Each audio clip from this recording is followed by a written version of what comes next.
The elaboration likelihood method shows that there are two ways people process persuasive messages.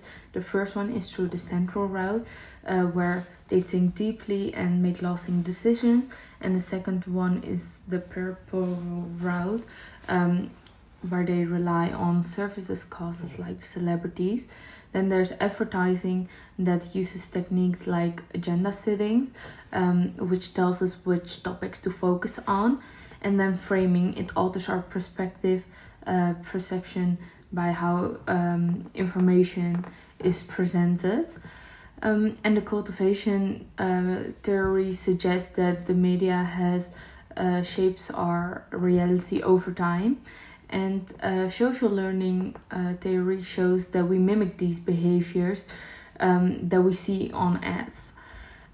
However, there are people that resist persuasion when they realize they are being manipulated, which leads to ethical concerns about transparency and manipulation in advertisements. To explain this better, I will give you several examples. The first one, the resistance to persuasion, was very reflected during the pandemic, when there were groups who, even though the need for the vaccine was obvious, they refused it using arguments like they made side effects. Also, another example was the anti-smoking campaigns to prevent young people from start smoking, and they use a very unpleasant image to make young people aware from what will happen then if they start smoking. Also, during election, candidates spend millions of dollars on campaigning and use emotional speeches to connect better with the voters' feelings.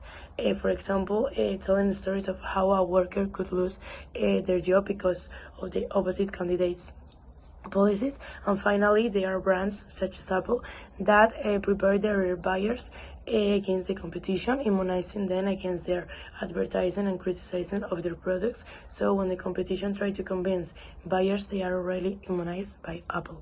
As the text suggests, the ability to process information and to engage with a message depends on factors like the prior knowledge. This relates directly to the conclusions extracted from the empirical experiment studies on mass communication that we studied in the last lecture, where assimilation effects are considered. This means that you find a message more similar to your own opinion when you don't have enough knowledge about the subject or are not educated enough in general. Therefore, you're more persuaded. The text can also be related to the contrast effects, which is when someone finds a strong distance between their own opinion and what the message says. This creates cognitive response, which is when you have counter arguments. So this causes you to be more persuaded as the information will stay in your mind. So there are a number of ways in which media advertising and consumption plays a role in my day-to-day. For example, with media consumption, the first thing I do every morning is I'm subscribed to news channels that I'll check regularly, and that sort of informs my view of the world and persuades me to understand things and perceive current struggles in a certain way. The next thing is I've also personally been influenced by social media platforms. Like when I'm looking to buy a new product, I'll check TikTok or I'll check Instagram for reviews before I buy this product. And if a brand endorses it or if it's widely advertised and marketed well, then I'll be more inclined to purchase it. Same sort of goes for when I'm traveling and I'm looking for recommendations. So it definitely has a role in persuading my day-to-day activities.